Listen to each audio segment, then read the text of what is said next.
మీ పేరు? నా పేరు సంధ్య, మాది సూర్యాపేట. మరి నేను ఈ ధ్యాన మార్గంలోనికి 2016లో రావడం జరిగింది. అంటే మళ్ళీ మేము కూడా ఒక మిత్రు, మా సారు నేను ఒకేసారి వచ్చాము. మళ్ళీ మా ఊరి వర్ధమానకోట, సూర్యాపేట మాది కానీ వర్ధమానకోట తనది మాది. అనుకోకుండా ఒక ఫ్రెండ్ మరణంతో, ఆ ఫ్రెండ్ ఆ రోజు ఒక హార్ట్ అటాక్ తోటి శరీరం వదిలిపెట్టాడు. అయితే ఆ ఫ్రెండ్ ఎందుకు ఇలా మనకి ఇక్కడ కేర్ సెంటర్ ఉంది, ధ్యానానికి రమ్మన్నా రాలేదు అని చెప్తుండు.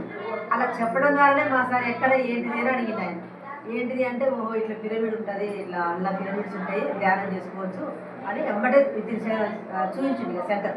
ఆ తెల్లారి 5 గంటలకు అట్లా చెప్పిండు. అలా జరిగింది మా సార్కు. ఇక నాకు మా సార్ చెప్పడం జరిగింది. ఆ 2016 నుంచి మేము ధ్యాన మార్గంలోకి వచ్చాము. అంటే ఎందుకంటే నాకు ఎప్పుడు కూడా ఈ జీవితం పట్ల లేదు, ఎందుకు ఈ జీవితం ఇలా ఉంది, ఒకరి జీవితం అలా ఉంటుంది, ఒకరి జీవితం ఇలా ఉంటుంది అని ఎప్పుడు నాకు క్వశ్చన్లే ఉండేది. భగవంతుడు మరి దేవుడు అందరిని ఒకలాగా చూడాలి కదా, మరి ఎందుకు ఒకలాగా ఎందుకు లేవు, మరి ఎందుకు నా జీవితం ఎందుకు ఇలా ఉంది, మరి వాళ్ళు ఎలా ఎందుకు ఉంటాయి క్వశ్చన్. ఆ క్వశ్చన్లు అన్నీ నాకు అప్పుడు ఏమీ తెలియదు.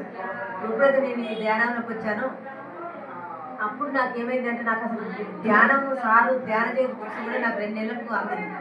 ఆ ధ్యాన చేయడం మ్యాగజైన్ పట్టుకుంటే నాకు అసలు ఆ బుక్ చదివేంత వరకు కూడా దాన్ని ఒక పేజీ కూడా వదలబుద్ధి కాదు.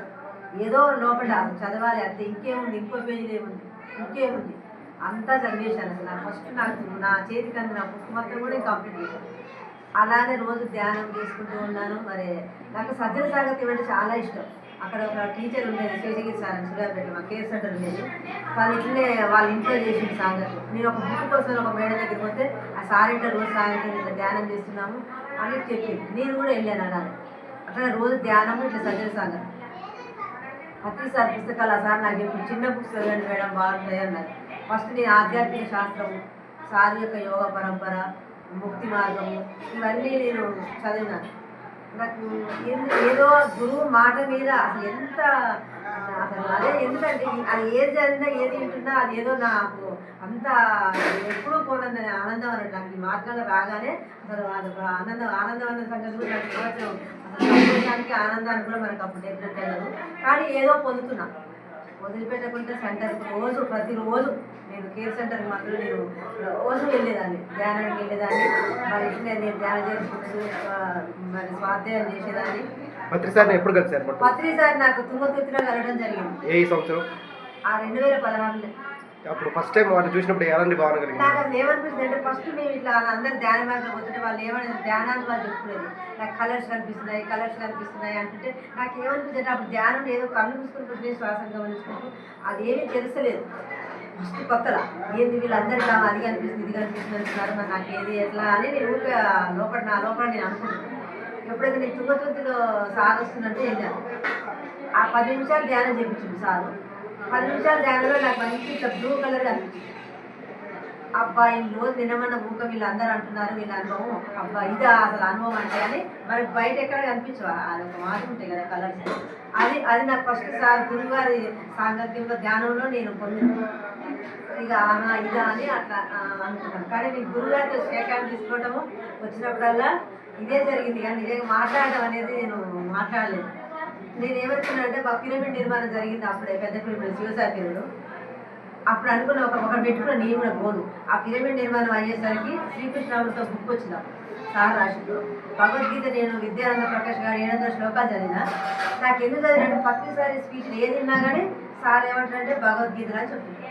ఆ భగవద్గీత ఏదో మనం చదివితే బాగుంటుంది కదా అని నేను ఏమంటే భగవద్గీత మా తమ్ముడు శ్లోకం మా కోసం మీకు అందులో బాగా ఇన్స్పిరేట్ చేసిన ఒక శ్లోకం అండి. అయితే నేను అన్న ఏమన్నాడు, సృజామ్యమో అని ఉన్నాడు కదా, యదా యదా ధర్మస్య గ్లానిర్భవతి అభ్యుత్థానం అధర్మస్య యదా యదా హి ధర్మస్య గ్లానిర్భవతి భారత అభ్యుత్థాన ధర్మస్య తదాత్మానం సృజామ్యహం.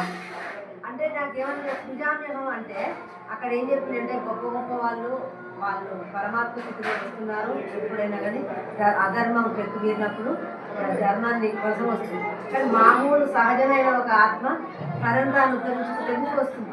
మరి మనమే సృష్టించుకున్నాం అని చెప్పింది. అప్పుడు నాకు అది క్వశ్చన్ అది అర్థం కాలేదు. నన్ను ఇలా కష్టాలు తీసుకుంటా మనం సృష్టించుకుంటే కష్టాలు తెచ్చుకుంటా చెప్పు అని నాకు ఇంకా అప్పుడు అది పూర్తిగా తీర్చుకోలేదు అప్పుడు తెలుసుకున్నాను. ఎప్పుడైతే నాకు భగవద్గీత ఇది అర్థమైంది 11వ అధ్యాయంలో ఏనా వృష్యతి నా శోచతి నా కాంక్షతి శుభ పరిత్యాగి భక్తిమాన్ యస్సమే ప్రియ. మళ్ళొకసారి. ఏనా వృష్యతి నా శోచతి నా కాంక్షతి నా ద్వేష్టి శుభ పరిత్యాగి భక్తిమాన్ యస్సమే ప్రియ.